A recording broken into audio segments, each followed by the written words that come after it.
Okay, in this video we are going to learn how to do some coloring pages in Adobe Illustrator.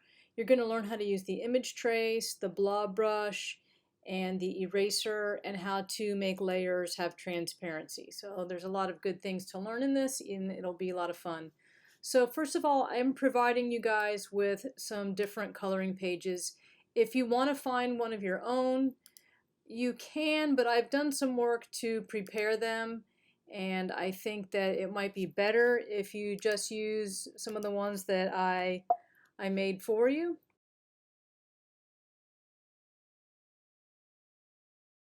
You can choose from. These are already prepared. If you're an artist and there's something that you've drawn that you want to work on, you can, or if there's something you want to download, you can, but I would prefer that you work on these because they are prepped already for what I want you to do.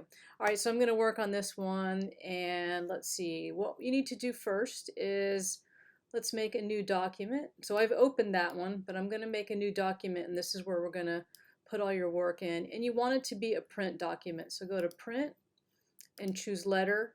And if you're picking a vertical one, make sure your orientation is this way.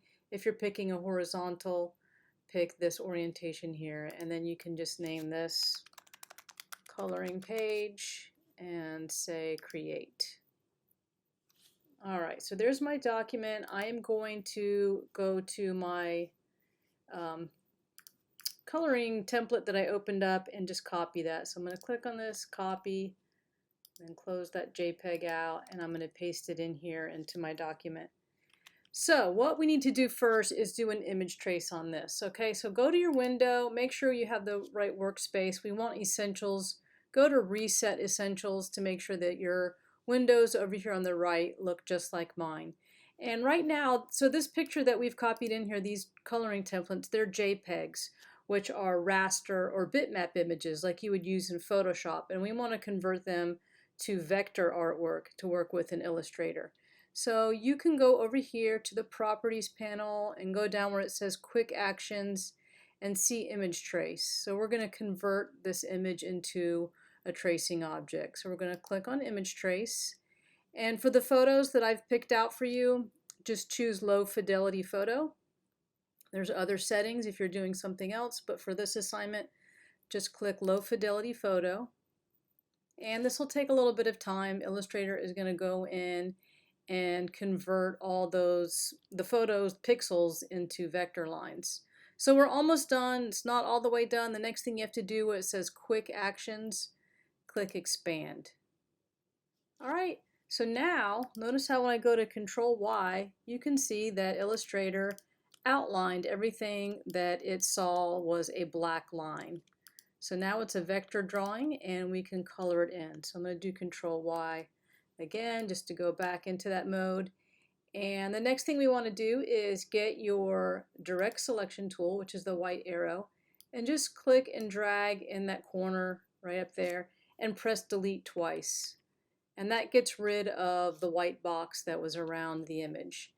Next thing we want to do is select all of this here and just fit it in our window. So you can do Control A and then go to the corner of your image. And in Illustrator, you need to hold the Shift key when you're scaling.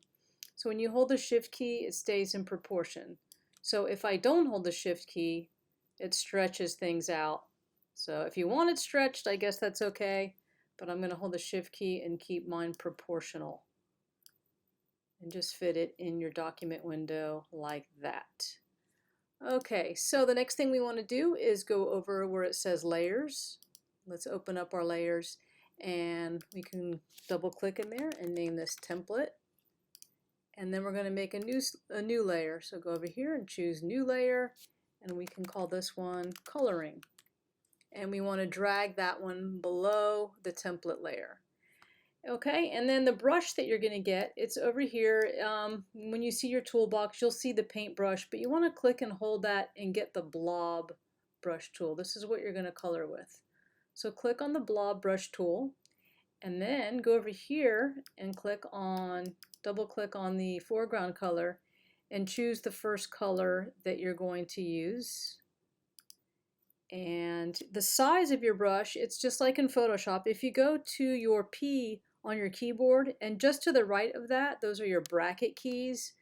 You can enlarge and reduce the size of your brush. So let me zoom in a little bit. So you see, if you use your bracket keys, you can enlarge and decrease the size of your brush.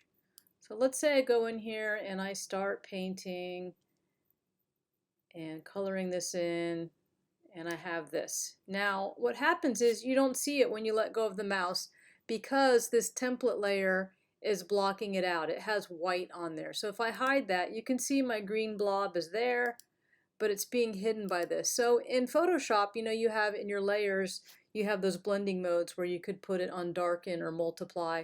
Illustrator has that too, but they put it somewhere else. So let's click on this.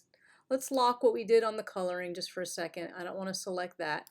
And I want to go on my template layer and do Control A so I can select all the paths, and then go up to Window and go to Transparency.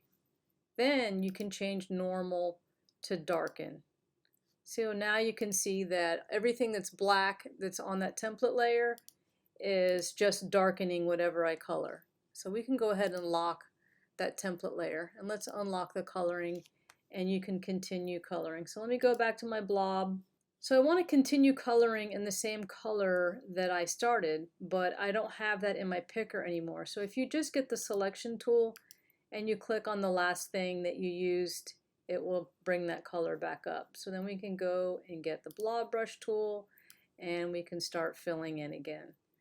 So I'm going to purposefully go out of the lines to show you how you can erase that. We have an eraser tool right here. If you click on that, and the same thing, if you use your bracket keys, you can erase it. It looks like it's painting white when you're erasing, but when you let go of the mouse, you'll see that it actually just erased those lines. Okay, so let's go back to the Blob Brush tool again and start coloring in.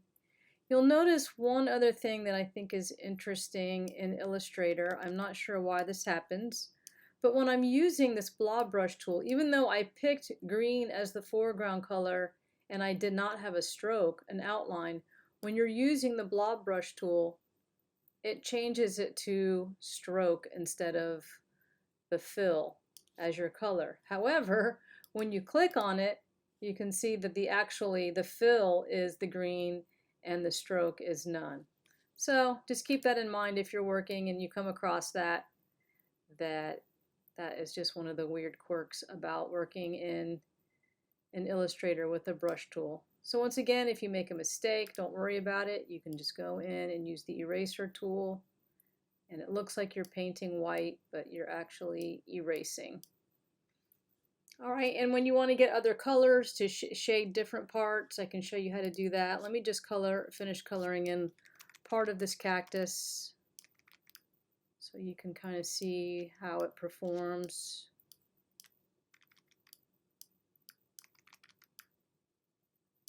All right, so I want to get like a darker color on some of these cactus lines. What you can do is just click on that stroke line there, because that's where the color is specified when we're using the blob brush, and you can, when you double click on that, you can change the color. So let's say I want to make part of the cactus a little bit darker. I can just bump up this black. So we're working with a print document, it's CMYK. So you can change the colors by moving these sliders, or you can just go down here and choose a color from there as well. So then you can see I can just start shading in that way. So the difference between Illustrator and Photoshop is in Photoshop you can use soft brushes and make things blend, you know, like fade as gradients. And in Illustrator it's a little bit different than that. You're kind of just filling in shapes with solid colors. Now Illustrator does have a gradient tool, so there are ways that you can add gradients to your work as well. But for now, let's go ahead and just color things in using the solid colors with the blob brush. Alright, so I'm not going to color all that in. It would be too boring for you to watch me. I think I've given you enough tools to know how to start your drawing or to start your coloring page. Just make sure you have your template in a locked layer and you do the image trace on it. You set the transparency from going to the window, transparency, set that on darken, then lock it, and then just do all your coloring on your coloring layer. All right, oh, one other thing. Let's say that when you're done coloring it, if you wanted to give it a background color or something like that, you can just go over here to the rectangle tool and just make sure we're on the right layer. And you could draw a box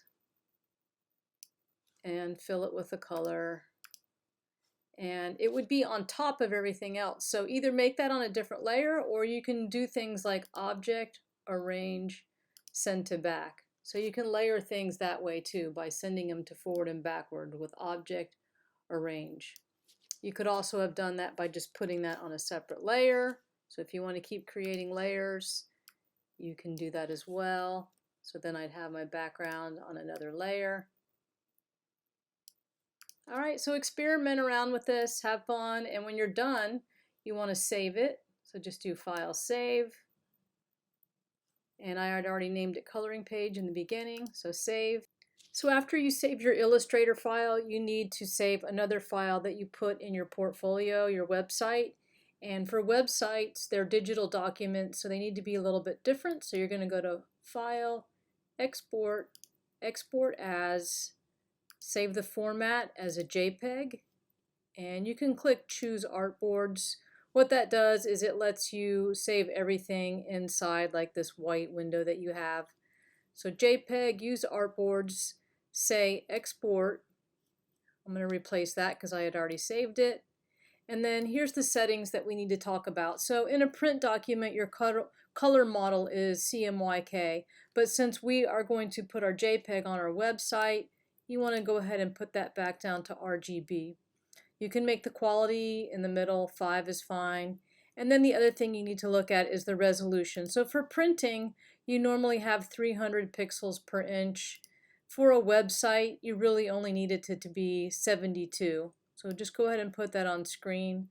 So make sure your settings look like this: color model RGB, quality could be 5, 6, and your resolution should be screen resolution, which is 72, and say OK. And that's the file that you're going to put into your website to turn in for a grade.